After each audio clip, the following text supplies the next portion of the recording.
আসসালামু আলাইকুম, সবাই কেমন আছেন? আশা করি সবাই অনেক ভালো আছেন। রাত্র 10টার সময় আমি কেক বানাতে চলে আসছিলাম। আর এই চকলেট গানাশটা বানানোর পরে কিন্তু আপনি লাড়া দিতে হবে, তা না হলে কিন্তু সর পড়ে যাবে।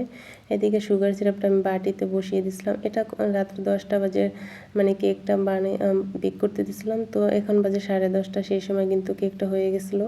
এরপর মোল্ড আউট করে নিলাম গরম অবস্থায়। আর কেকটা কিন্তু মাশাআল্লাহ অনেক সফট ছিল। আর বেকিং পেপারে কিন্তু আমি কোনো রকম কেক মোল্ডে কিন্তু কোনো রকম বেকিং পেপারটা আমি বিছাই নাই। তো বেকিং পেপার বিছানো ছাড়াই কেকটা বানিয়ে নিয়েছিলাম। আর উপর থেকে একটু কেক আমি কিন্তু কোনো রকম ওভেনেও বানাইনি, এটা কিন্তু চুলায় বানাইছি। তারপরও মাশাআল্লাহ অনেক বেশি সুন্দর হয়েছিল কেকটা। যেহেতু আমি বেকিং কোর্স করি না, তারপরেও কিন্তু এত সুন্দর কেক বানাতে পারি, এটাই আলহামদুলিল্লাহ।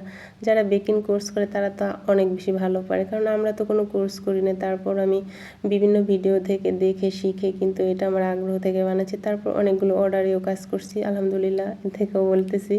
কারণ আপনার আগ্রহ থাকলে সব কিছু, আপনার ইচ্ছে শক্তি থাকলে পারবেন। আপনি যে কোনো কাজ ভালো লাগা থেকে কিংবা নিজের আগ্রহ থেকে করতে যাবেন, সেই কাজটাই আপনার পারফেক্ট ইনশাল্লাহ একদিন হবে।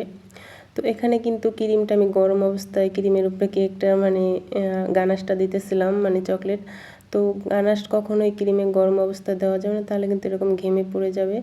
তো এই ক্রিমটা বানাচ্ছিলাম আমি এই কেকটার জন্য, কিন্তু কেকে আগের কিছুটা ক্রিম ছিল, ওটা লাগিয়ে নিয়েছিলাম। আর এই ক্রিমটা কিন্তু লোডশেডিং ছিল 3বার, তারপরও কিন্তু মাশাআল্লাহ এত পারফেক্ট হয়েছে, এটা আমি কখনোই কল্পনাও করতে পারি না যে এত পারফেক্ট হবে লোডশেডিং হওয়ার পরও। তো সেই লোডশেডিংয়ের ভিডিওটা হয়তো শেয়ার করতে পারি না, কারণ লোডশেডিং হয়েছিল। তো তখন অনেক তাড়াহুড়া, যেহেতু একটা বাচ্চা অসুস্থ, তো সেই ক্ষেত্রে কিন্তু রাত্রে এইগুলো করা অনেকই। তো অনেক দিন ধরে কেক বানাচ্ছিলাম না আর কি। তো ভালো লাগা থেকে আজকে একটু বানিয়ে নিলাম। তো কিছুটা চকলেট চিজ দিয়ে দিব উপর থেকে। আর এই চকলেট কেকটা আমার ভাইও অনেক বেশি পছন্দ করে আর কি, এই জন্য এই চকলেট কেক বানানো। ভিডিওটি ভালো লাগলে অবশ্যই শেয়ার করে দেবেন, লাইক দিয়ে পাশেই থাকবেন। আর এই তো মাশাআল্লাহ কেকটা কিন্তু অনেক সুন্দর হয়েছে। আর এটা ছিল সকালের ভিডিও। এর মাঝে বলি কেকটা বানাতে বানাতে আমার বেজে গেছিলো 11টা। আর আমার এই পুষ্কুসোনাটা আমার এই কেকটার জন্য আমাকে রাত্র 11টার সময় কেক বানাতে বলছে। যাই হোক, এরপর সকালে দেখি বৃষ্টি হচ্ছে, প্রচুর বৃষ্টি হচ্ছিল সকালবেলা। আর এদিকে আমি আসছিলাম যে পেঁপে গাছগুলো পড়ে গেছে না, এখানে কিন্তু পেঁপে ঢেকে রাখার কারণ হচ্ছে এখানে জমি, আর জমিতে অনেকেই ধান লাগাতে আসে বা এমনিতে যায়। তো সেক্ষেত্রে আমাদের অনেকগুলো পেঁপে নিয়ে গেছে পাকা, যেগুলো একটু রুম ছিল, তো সেজন্য আমি ঢেকে রাখছি আর কি। অনেকগুলো পেঁপে ঢেকে রাখছি অনেক গাছের।